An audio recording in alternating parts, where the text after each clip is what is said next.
70 seconds left in overtime. As Paul Engler said once, who are those guys? Jamison's got it! Back-to-back 51-point games! Well, this edition of Where Are They Now, brought to you by Pepsi, is one of our all-time favorites. When you say Antawn Jamison, you think scoring and talent and class. And now, Antawn Jamison, they're using you for your basketball evaluation skills. Aren't you with the Washington Wizards front office right now?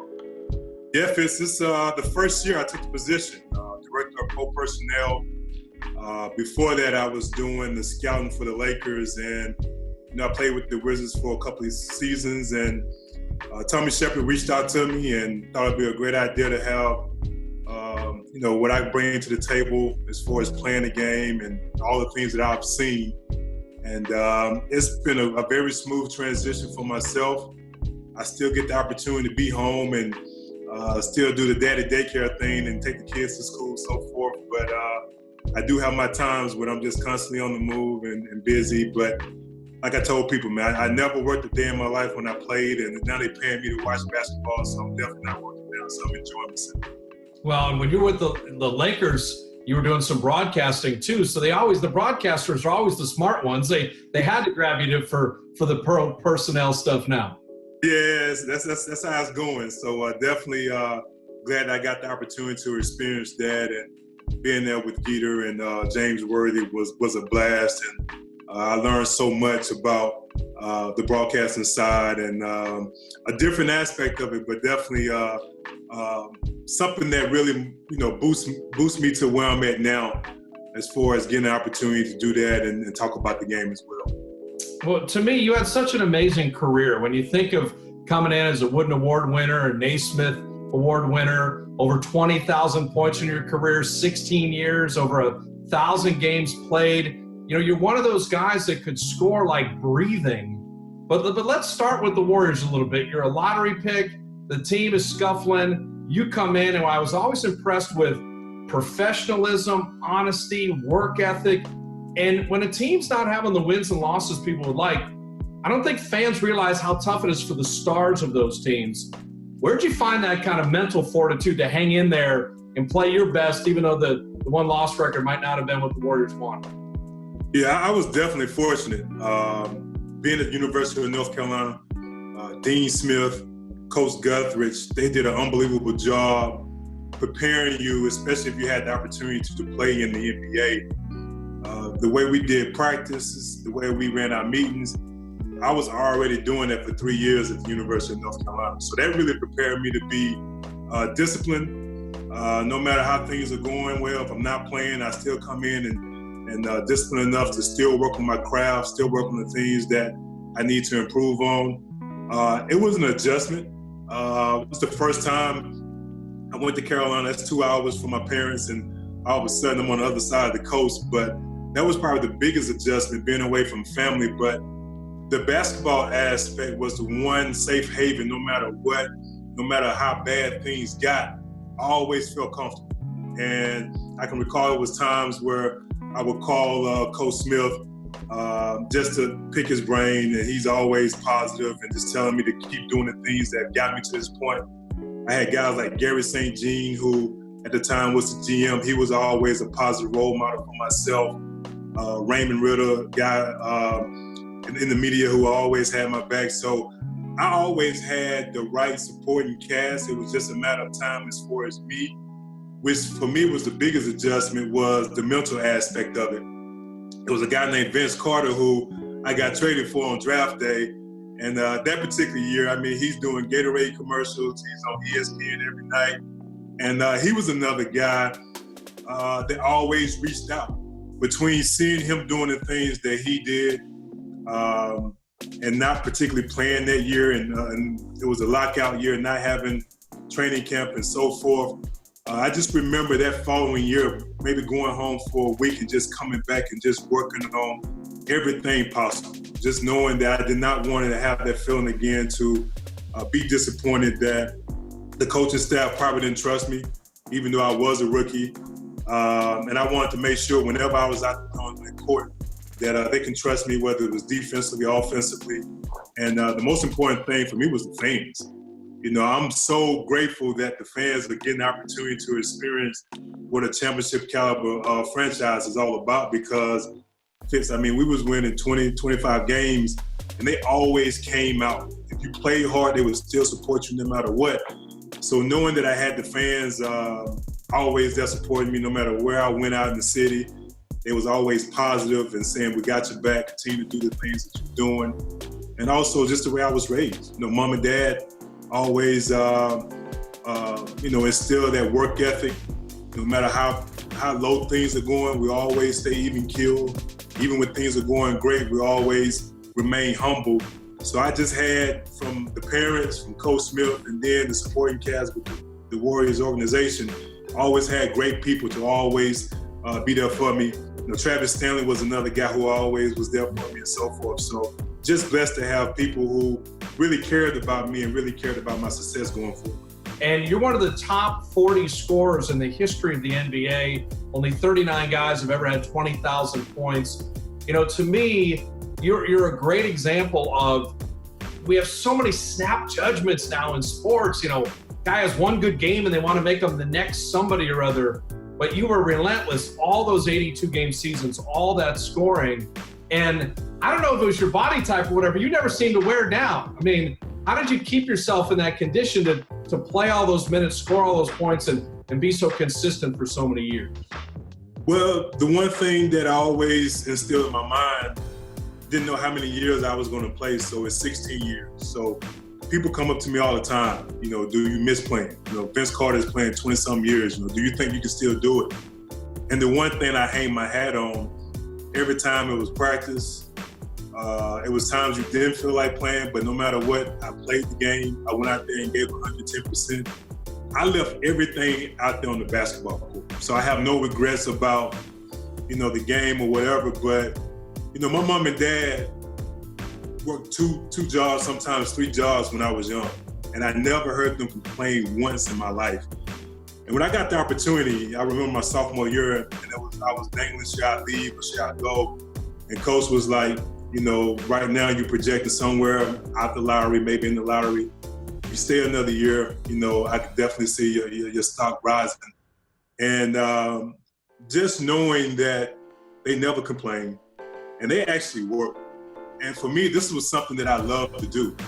For me, just knowing that my mother and father had the work ethic that they instilled in me, they never complained. And once I finally got to my ultimate dream, the NBA, and playing against the best athletes night in and night out, I knew that I had a responsibility for the organization, but most importantly for that name on the back of my jersey, because now I have 5 kids. I have 2 boys, and every time that we are out and about, you know, they hear nothing but positive things about me, and I tell them now, you know, especially with the boys, if you play, you also got to represent the name on the front of your jersey, but most importantly, you got to represent the family name. That's the Jamison name. So for me, it just gives me, just puts a smile on my face knowing that my mother and father can be proud of not only making it, but the way I carried myself throughout my NBA career. Never got in trouble, always respectful, humble as they came, because I tell people all the time, the difference is that I might be a little taller than you, but I have just as much respect for you than, you know, you have for myself. But for me, it was just, nothing was hard. You know, facing Tim Duncan and Shaq and those guys was difficult, but knowing that I had to come in 2 or 3 hours a day and work on my craft, and sometimes, of course, you know, you came in after practice and late at night when you know, had a bad game, but that was my responsibility for 16 years. Of course, I had to be on the team's schedule. That, you know, we had to be at certain places, which I respected, but my only responsibility was 2 or 3 hours a day for my craft, and also to be not only the best basketball player, but the best teammate, you know, the best competitor out there. And for me, that was the easiest thing to do.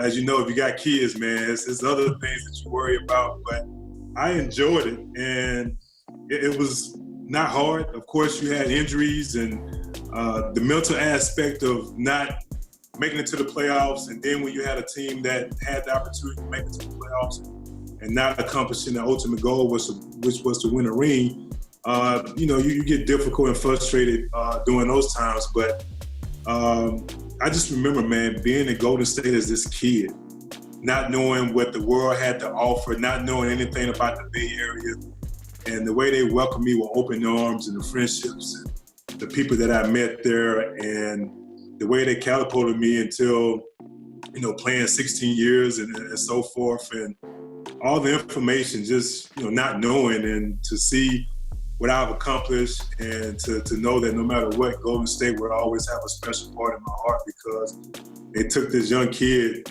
from North Carolina, and they made a success story out of him. And my body of work is the one thing that I really can sit back and relax and say, I did everything I accomplished. Knowing that I went out there and competed every night. Whatever the coaches asked of me, I tried to do everything possible that I possibly could. And I'm happy with that. I can sit back and say that, I can, put a smile and relax and tell the kids about it and just enjoy life to the fullest. And that's what I've been doing. Well, the one thing in this very odd situation with the NBA season paused and way bigger things than sports, obviously, on everybody's mind is they've had a lot of rewatches and rewinds of a number of games. And to me, I've been doing this for 26 seasons, and two of my favorite days ever are watching you score 51 against Seattle and 51 in an overtime win over the Lakers on the same night Kobe Bryant had 51. I mean, back-to-back 51-point games. It defies logic or description, and yet, do you ever think of those two games back-to-back and the incredible performances you put in on basically consecutive games? All the time. I recall, because like I said, I remember the first couple of seasons there, and it was the first time I ever had a doubt as far as, could I, be the type of player that I always feel like I could be. Mm-hmm. And I remember Gary St. Jean every year, Twan, this is going to work out. We brought you here for a reason, and I believed in you. And I remember in Seattle, just having a good game and things going well, hitting 51 points. And I remember my mom and dad waking me up like 4 or 5 o'clock in the morning because, being a West Coast game, they was probably asleep that night, and just how ecstatic they were, it was. And Coach Smith, congratulating, good job. And for me, it was just letting me know that all the hard work, all the doubt, all the dedication that I put into my craft, not too many people get the opportunity to do that. So 51 points, I kind of belong, for the record books. And lo and behold, the next night you got the Lakers come in town. This is when they was at the top of their game. And Kobe and back. And I remember one of my guys who was staying with me. He was like, "Man, it'd be nice if you can do it again." And I was like, "Hey, let's pump the brakes. Let's just try to get a win." And it's funny, Fitz. I'm sitting here and it's on, NBA TV. My boys are, they kind of know the things that I've accomplished. One is 13, the other one's 10. And every year, something comes up where they on YouTube or Twitter, and, something with my name might pop up. And they're like, "Oh, Dad, you was pretty good." And sit back and watching it with them, and the feeling that I got watching that game with my kids was unbelievable. I've been to the All-Star game.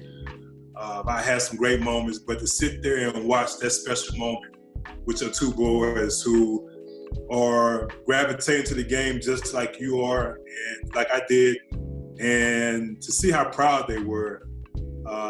And it brought back some tough memories too, because I did get the opportunity to play with Kobe.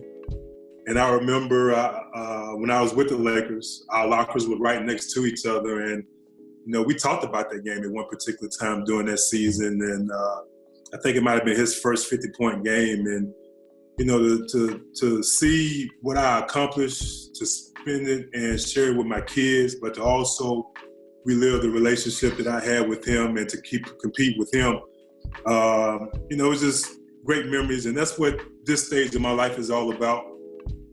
Being able to reminisce and talk about the good times and all the accomplishments that I was able to accomplish.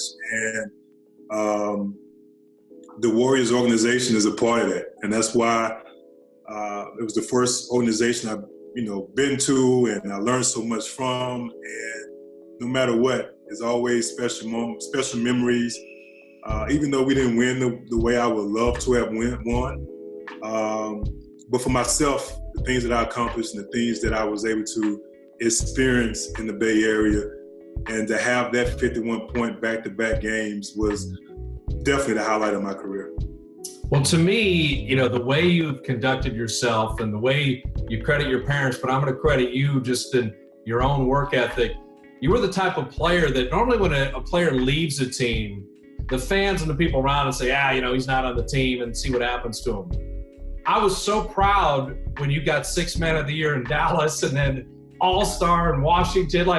I was an Antawn Jamison fan, wherever you went because of the way you played. And it's to see someone go 20 every night and play all those 82 games, fans don't know how hard that is to do it as consistently.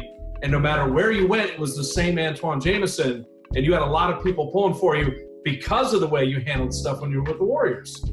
Yeah, and every time I come back to the Bay Area, it's nothing but love. I've done a couple of autograph signings before the playoff games, and they show so much appreciation. Yeah. And you can just tell, Antawn, man, we appreciate everything that you did. And also they let me know how old I was. There was a lot of I was a kid when you scored 51 points and so forth. But, Fitz, that's what it's all about. You want to be appreciated for, no matter what the numbers say, but just appreciate for your efforts. And to know that whether it's practice or the games, I never took games off. I never took any practices off. I always gave it 110%. And it's great to have that feeling that no matter where I go, especially with the Warriors fan base and everybody in the organization, they always show appreciation for the things that I did when I was there. And most importantly, and this is a test to my parents, how I carried myself. The way I spoke to other people, the way I took time off to sign autographs and not, just turned the shoulders. So those are the things that, now I see myself trying to preach to my kids if they do have the opportunity or just in general to always show respect and always show that you are humbled and to carry yourself a certain way. And my mom and dad definitely did a great job with that with me. Now, when you think about it, when you say the numbers, when you get into 20,000 points and you're top 40 all time, the Basketball Hall of Fame takes college, international, and professional all together. The Antawn Jamison resume, has Hall of Fame consideration and discussion. Have you ever sat back and said, man, I wonder if I'm ever going to, having to go make a speech in Springfield? It'll be a nice memory to add to the rest of the accolades. But I know it's going to take time. And that's one thing about me is no rush. But definitely that's a goal of mine that hopefully can, be reality. But like I said, I'm definitely satisfied with the things that I've accomplished all the way from grade school, high school, college, and of course in the NBA. And I'm definitely, proud of what I've accomplished after my career, because a lot of people really hang on to their career and that's it. But the most important thing is being that role model for my kids, my family, and just all the kids who play the game and so forth. And no matter what organization, no matter what media relation guy I had, no matter what commentators I had, I just want to, always be respectful for them, and hopefully I didn't disappoint and I carried myself in a way that they will be proud of. And the Hall of Fame come out, and believe me, I'll be the first one to open the door with a big smile on my face. And like I say, you just never know. And if it happens or not, definitely appreciative of all the things that I've accomplished and the people who helped me get to be able to be successful with all the organizations and teammates and coaches and so forth. Now, put your personnel hat on a little bit and look at your own game. the thing for you is you developed into a three-point shooter. You could run the floor. You're highly athletic. But Antawn, there's not a lot of guys that have the little baby hooks, right and left-handed. You had a very unique way of the way you put in your points. Could you teach that to a kid? Is it something you ever see when you're scouting all these guys for the Wizards now? This is crazy because I can recall I never had to do it in high school. And I remember getting to college and I never practiced it. And, we did the fundamentals, we did the mic and drills and the drop step and things of that nature. But for some reason, when the lights came on, it was always somebody might be taller or outweigh me about 20 or 30 pounds. It was just something that came natural. And I'm in the backyard with the kids and we're in the gym and I'm trying to teach them the Euro step and things of that nature.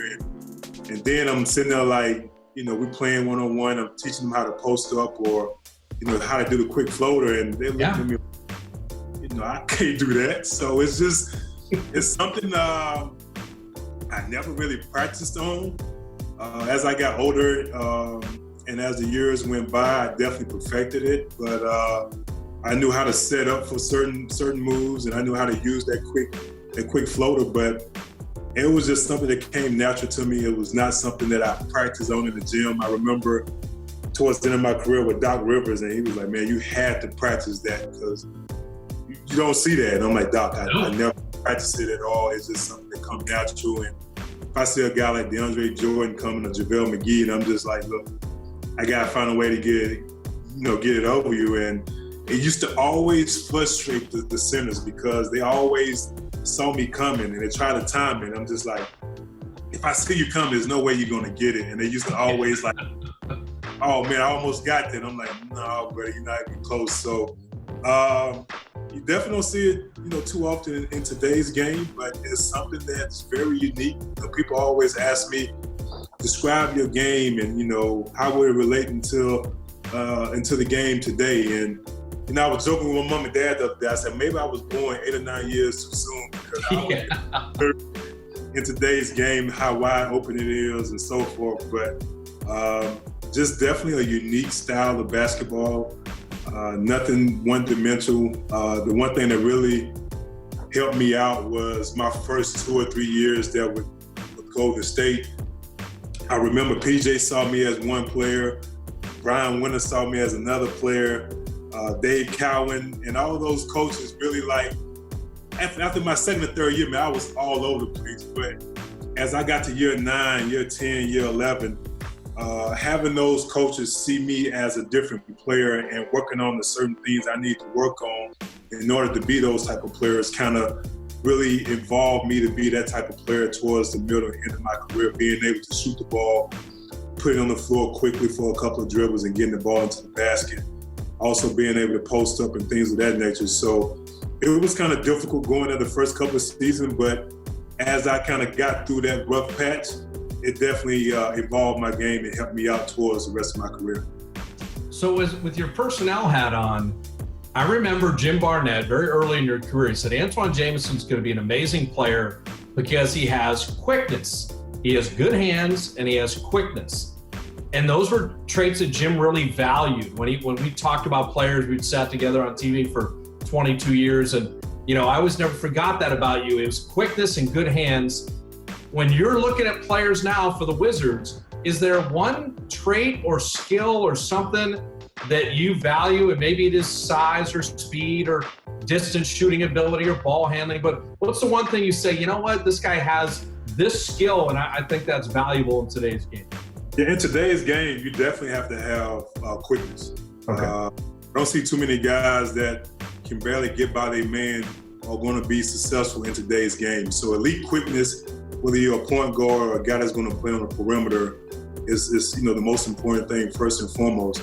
And if you're a wing player, you have to have great hands, whether you're cutting through traffic, catching, on the go. Those things are important in athleticism. I mean, in today's game, you got guys that, you look at Derrick Jones. I mean, this guy's unbelievable athleticism. And with your athleticism, it can, pick up for certain aspects of your game where you might lack the most. So there's always certain aspects, certain things that we look for in players now when you go out and watch them. But you also got to have the A factor. There's got to be something special about this guy that, like, you know what, I can see him being successful on the next level if you don't have the elite quickness or the unridiculous athleticism. But for me, I definitely can catch the ball in any kind of traffic. I played with guys like Ed Cota in college, Steve Nash, Gilbert Arenas, so many great players. And that's the one thing they always raved about me. Like, I throw the ball anywhere, and you always find a way to catch it. And not just catch it, I mean, you catch it going into your shot. And that's something that you don't see too often with a lot of guys. And a lot of point guards always raved about that criteria that I had, and they always, gave me a lot of respect. But I know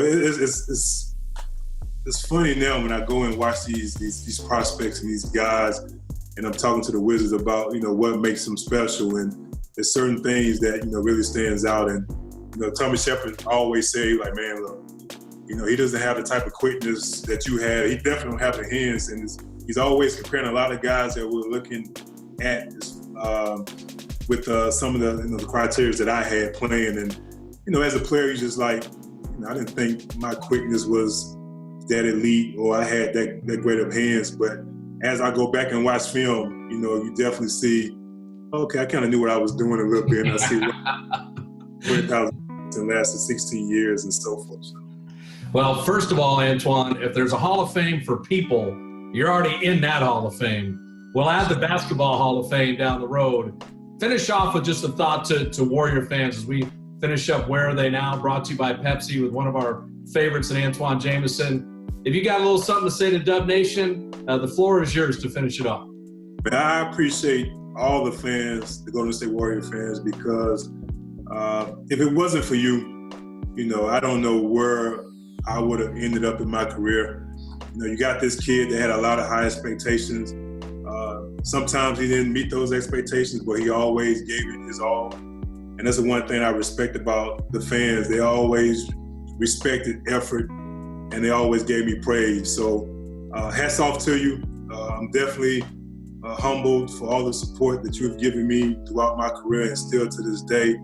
And definitely happy you guys got some banners up there to smile about. And like I said, man, everybody from you to Raymond to Travis, the fans, you guys were the first person to kind of mold me into not only just as basketball player, but just as human being. And you gave me so much information. And that's the one thing I'm definitely grateful that I did. I soaked it all in, and I really paid attention to all the information that you guys gave me. But to the fans, I played with six organizations, and by far you're definitely one of the best fans to all the sports. And like I say, continue to get that support to Dub Nation. And like I said, hats off to you, and I definitely appreciate all the things you've done for me and my family.